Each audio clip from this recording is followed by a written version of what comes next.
Bueno, buenas tardes. Ahora nos vamos a referir a la utilización de corticoides en el distrés por COVID-19, pero vamos a hacerlo en el marco de la discusión mayor de los corticoides en el distrés en general. Es obvio que hace mucho tiempo que se han propuesto la utilización de corticoides en el distrés por sus efectos antiinflamatorios profundos y también por sus efectos de disminuir o parar la fibroproliferación. Pero bueno, quizás el resumen más acabado de la utilización de corticoides en distrés en general, reitero, es esta publicación de la Cochrane, en el cual muestra un metaanálisis de la utilización de corticoides en el distrés, el más reciente, que tiene en cuenta los últimos estudios, aquellos en los que se administró corticoides ya con ventilación protectora.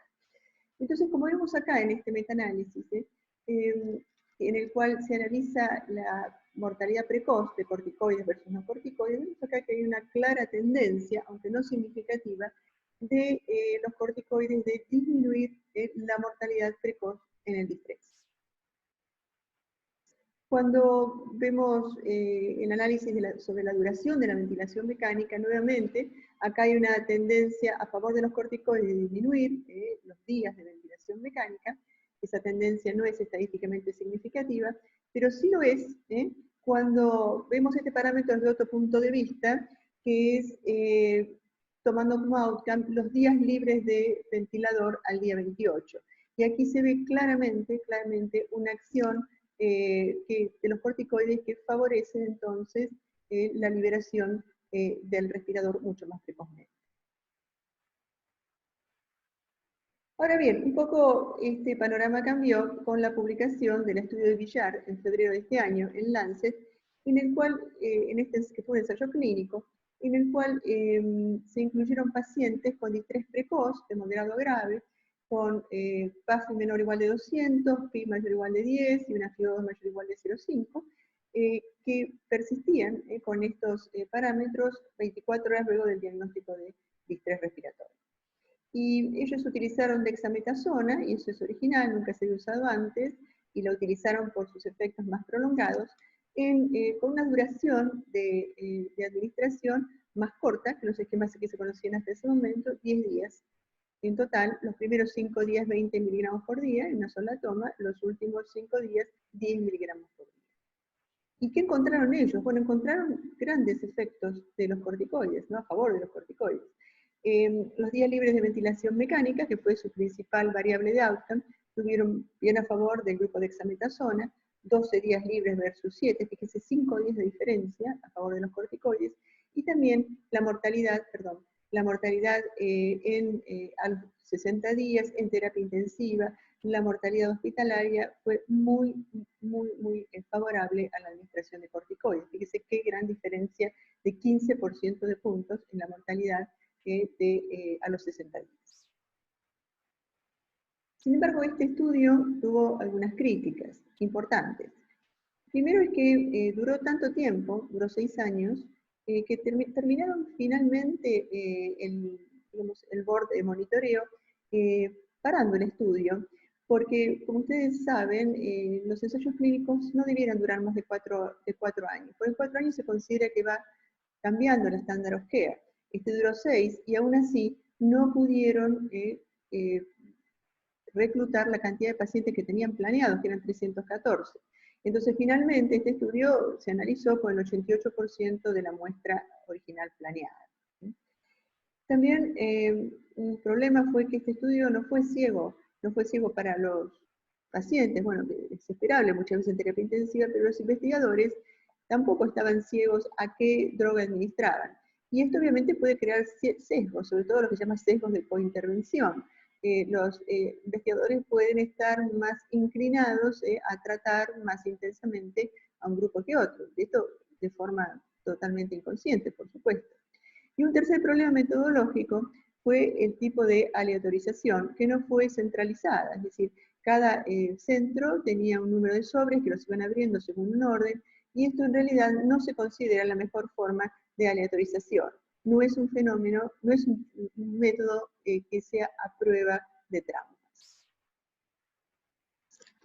Ahora bien, pocos meses después tenemos la pandemia de COVID y Villar y Meduri, que fue quien hizo los otros estudios de corticoides en el distrés, escriben conjuntamente este artículo de revisión sobre la utilización de corticoides en el distrés causado por COVID. Y ellos hacen de nuevo un metaanálisis, pero ya incorporando al estudio de Villar. Fíjense que en este metaanálisis analizan los efectos de los 3 distintos corticoides que se han usado para el distrés y ven que en conjunto, los 3, muestran una favorable actividad de los corticoides sobre la mortalidad, es decir, claramente disminuyen la mortalidad, así como se ve. Y esto, además, fue visto en otro metaanálisis, también efectuado recientemente, que hizo la Surviving Sepsis Campaign, que hace adapta sus guías hacia COVID, y lo que ellos muestran, reitero, haciendo de nuevo este metaanálisis, incluyendo a Villar, es esta misma acción sobre la mortalidad de los corticoides. Es una acción beneficiosa de los corticoides, disminuyendo la mortalidad en pacientes con distrés en general. Lo que pasa es que en la Surviving Sepsis Campaign lo que dicen, bueno, nosotros probablemente podamos trasladar estos beneficios al distrés por COVID. Eso estará por verse. Sí es importante recordar los dos tipos de esquemas de administración de corticoides que existen. Uno es el esquema de Meduri, la dosis de carga de 1 miligramo kilo, incluso una infusión prolongada en el tiempo de hasta 28 días, que puede suspenderse antes si el paciente mejora, y la de Villar, que dijimos la dexametasona, que ya la comentamos.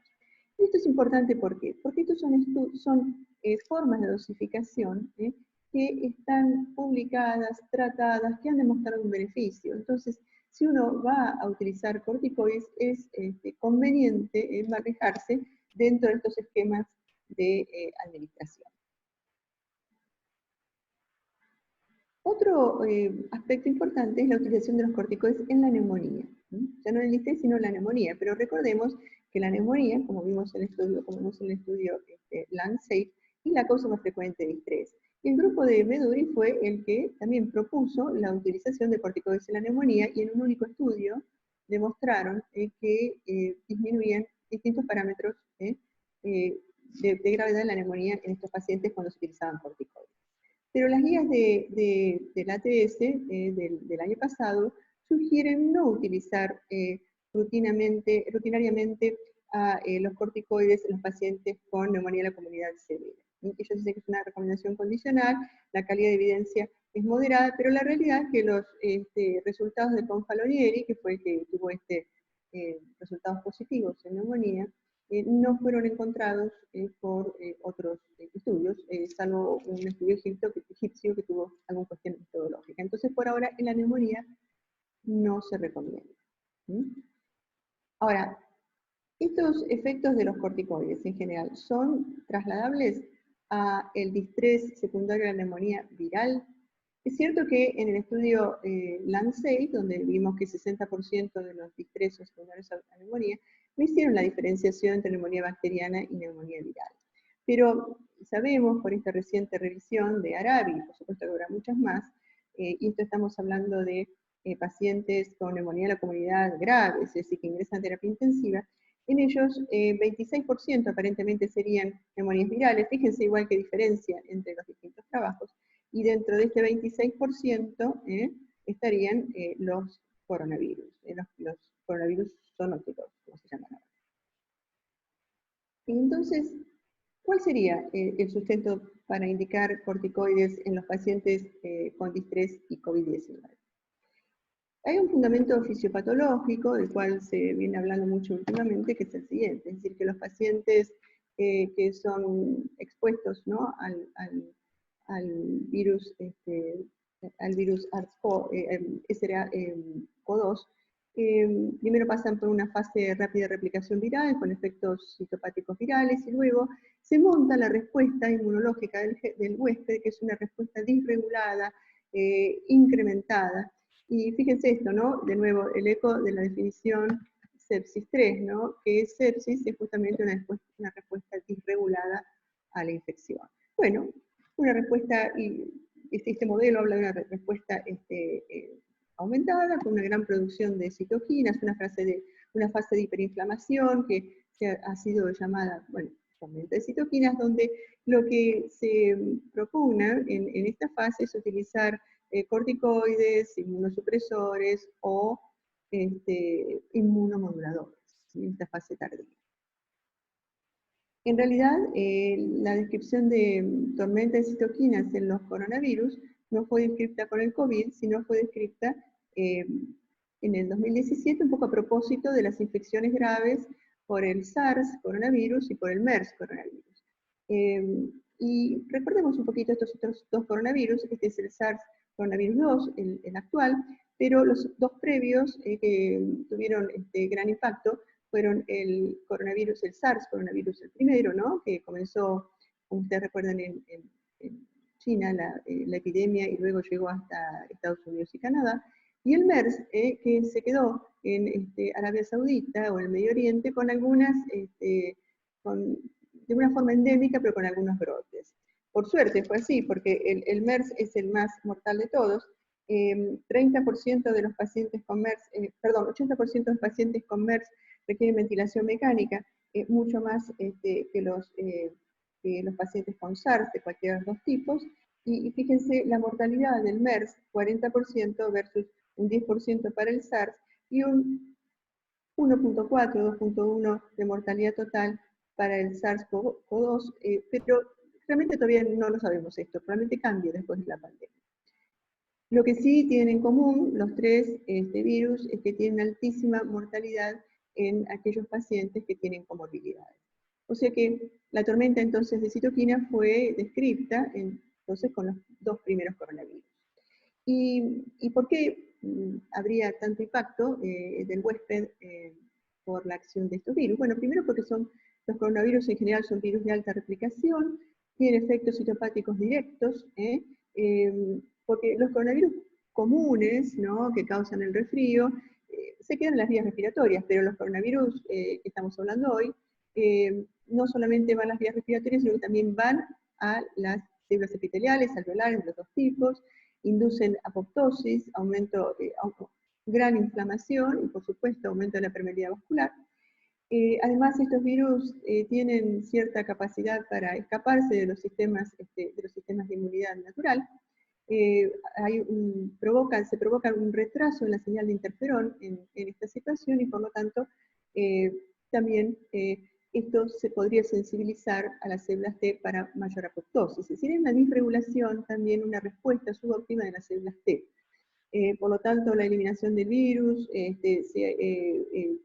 no es tan eficaz, no se puede limitar tantos los daños al huésped, de modo que estas son características que harían que forman parte de esta respuesta inmunitaria desregulada con gran compromiso inflamatorio y gran aumento de secreción de citoquinas y de quimoquinas. Entonces de ahí viene este concepto de las tormentas de citoquinas. Pero en realidad también está apareciendo otra visión, que no es contrapuesta a la tormenta de citoquinas, pero la tendencia a identificar como mecanismo de daño en el coronavirus a la disfunción vascular en general, secundaria a trombosis, que a su vez provocaría, por supuesto, un aumento de mecanismos proinflamatorios, una inflamación disregulada. Esto acaba de salir también como concepto en Intensive Care Medicine bien recientemente, y lo que dicen estos autores es que la respuesta inflamatoria de COVID-19 no es consistente con el distrés típico o con los síndromes de liberación de citoquinas o tormentas de citoquinas. Ellos piensan que en realidad el daño sobre todo es debido a microtrombosis pulmonar, y que esto es lo que causa la gran insuficiencia respiratoria propia de los pacientes de COVID. Y ellos se apoyan en lo siguiente, en por qué no es una tormenta de citoquinas típica, o por lo menos muy exacerbada.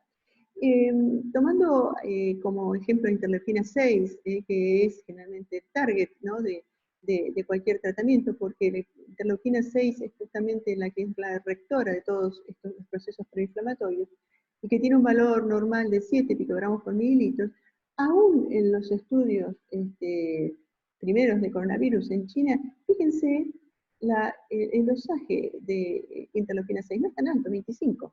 Otros estudios de COVID-19 de 7 a 125. Ahora, fíjense en el distrés, ¿no? Recuerdan que en el distrés recientemente, o bien el grupo de Masley hablando de un fenotipo hipoinflamatorio y un fenotipo hiper o proinflamatorio. Y en estos grupos de distrés han sido medidos los niveles de interleuquina 6, y fíjense cuánto más altos del COVID. 282 para el hipoinflamatorio, 1618 para el hiperinflamatorio. De que muy superiores a lo detectado en COVID. Y en la caracterización de la tormenta tiroidea, que, bueno, que aparece bastante acabada la descripción en New England en 2014, secundaria, bueno, un grupo de enfermedades con gran compromiso inflamatorio, hablan de la tormenta de citoquinas alrededor de 10.000 picogramos por mililitro. O sea que realmente los niveles de citoquinas en COVID no parecen tan elevados en comparación con otras patologías. Aquí está el estudio de Wang, que es el primero a partir del cual se empieza a hablar de la tormenta de citoquinas posible en el COVID-19, y aquí está el dosaje, fíjense, de interleuquina 6, no es tan alto, la media es inferior a 50 picogramos por mililitro. Por supuesto que es más alto que en los controles saludables o que en aquellos pacientes con COVID-19 que no fueron a la terapia intensiva, pero aún así los niveles no son tan elevados. Entonces, en vista de todo este panorama fisiopatológico, ¿cuál es la evidencia de la utilización de corticoides en las neumonías y en el estrés por COVID-19? Bueno, hay un estudio en el cual se evaluaron sistemáticamente los tratamientos en el SARS, distintos tratamientos, y lo que se vio que de 29 estudios que utilizaron corticoides, 25 fueron inconclusivos en cuanto a beneficios y 4 demostraban posible daño. Con respecto al MERS, es el síndrome respiratorio del Medio Oriente, en este estudio de Arabi, que es un estudio importante de 309 pacientes, no es un estudio controlado y autorizado, es una cohorte retrospectiva. La mitad recibieron corticoides y fíjense que los que recibieron corticoides tuvieron mucho más tendencia a evolucionar a la ventilación mecánica, 93 versus 76, y a tener mayor mortalidad, 74 versus 57%. Lo que pasa es que hay una posible distorsión, ¿no? Que es el sesgo por indicación.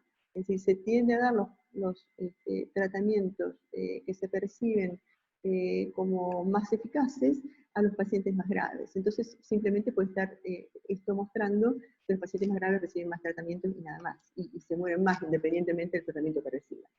Ahora, en un modelo marginal, que es un tipo especial de regresión logística, se vio que no se asociaron con mayor mortalidad los corticoides, pero sí que se asociaron a un retraso del clearance del virus MERS.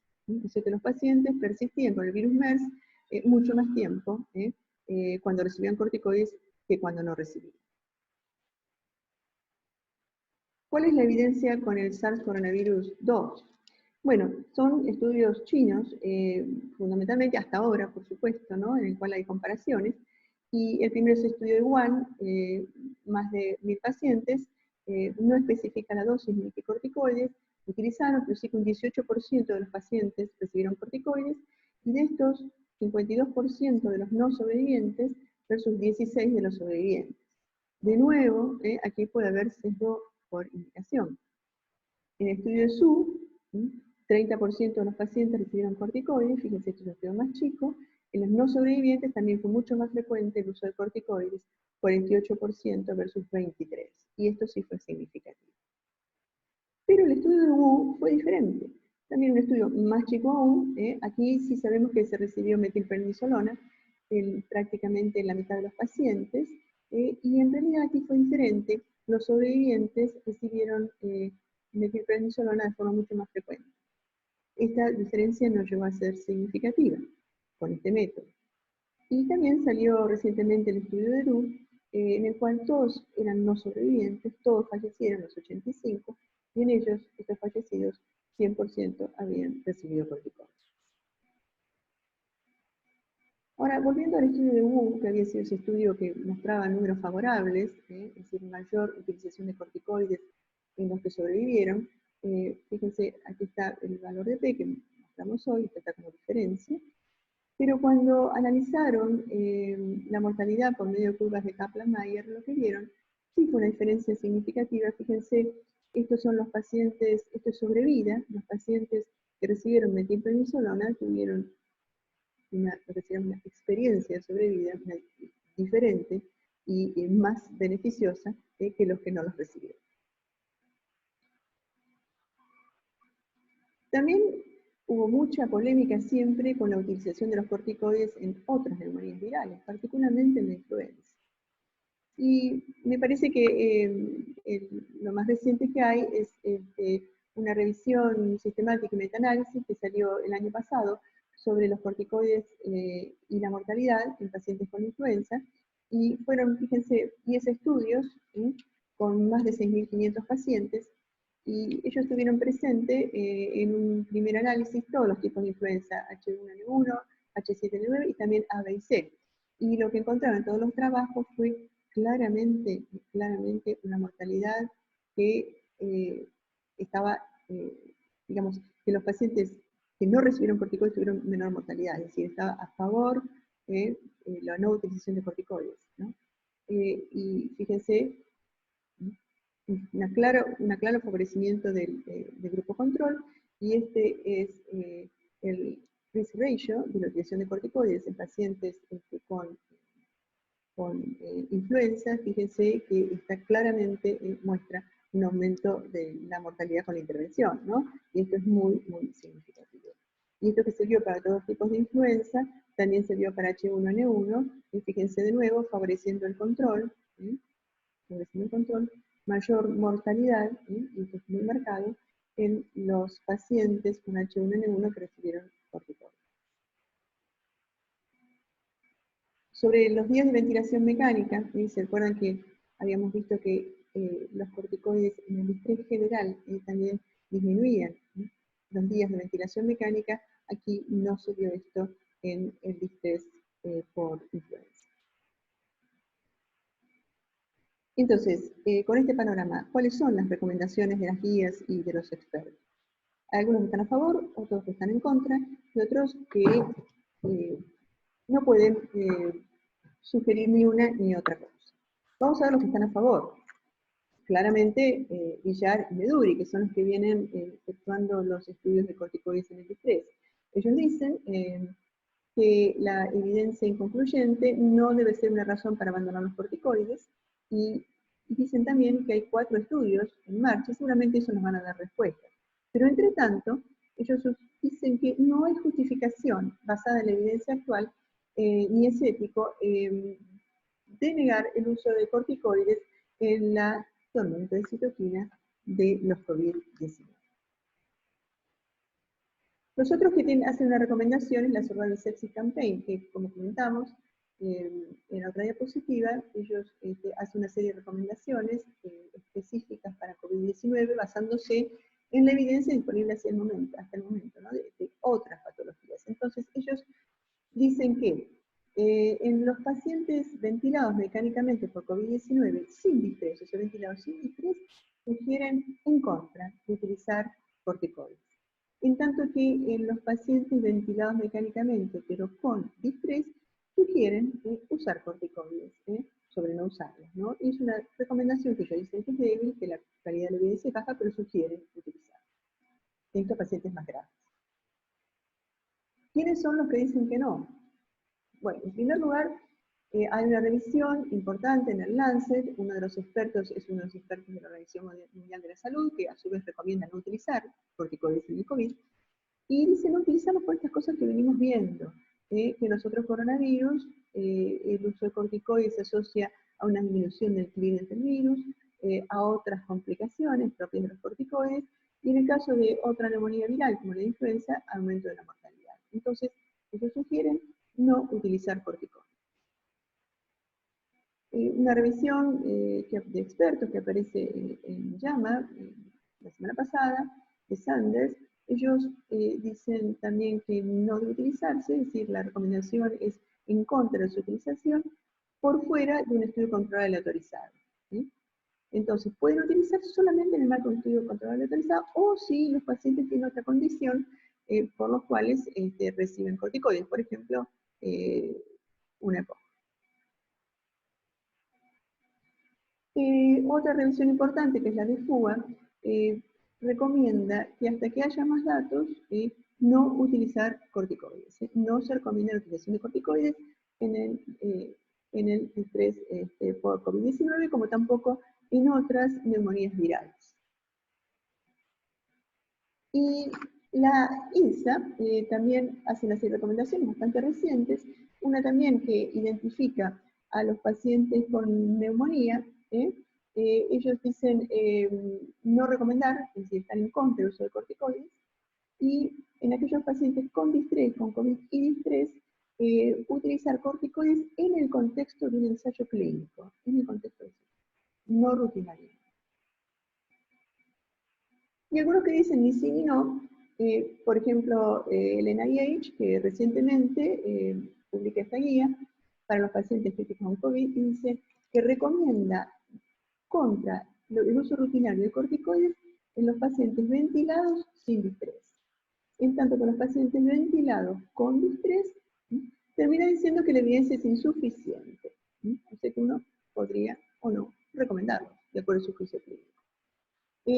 Sí, lo que dice que en el caso de shock refractario se recomienda el uso de bajas dosis de esteroides, ¿no? De 200 miligramos de hidrocortisona para el shock irreversible, pero esa es otra situación, obviamente.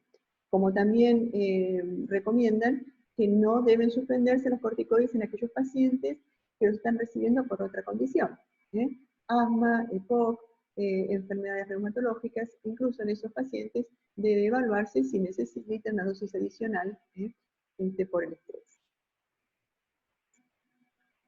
Las guías chinas lo que dicen es que reconocen que es un efecto controvertido, entonces que hay que ser cauteloso, pero que podría usarse en los pacientes con una rápida progresión de la enfermedad. Y las guías de la American Thoracic Society dicen que los pacientes hospitalizados con COVID-19 no hacen una sugerencia, ni a favor ni en contra. Pero es interesante que dicen cómo votaron los expertos. 15% estaban a favor de la intervención, que eran los corticoides, 18% no sugerían nada, y 67% están en contra. Entonces, resumiendo, ¿qué hacemos? En primer lugar, lo que tenemos que decir, que lo que hoy es así, probablemente cambie a medida que vaya apareciendo la evidencia. O sea que esto, insisto, esto es muy, muy dinámico. Pero la evidencia es insuficiente. Esto ya es una cuestión de juicio clínico personal. Desde mi punto de vista, la evidencia es insuficiente y además hay una posibilidad de daño. Por lo tanto, la recomendación mía, en particular, sería no utilizarlos, hasta que aparezcan ensayos clínicos que definan hacia uno o hacia otro lado.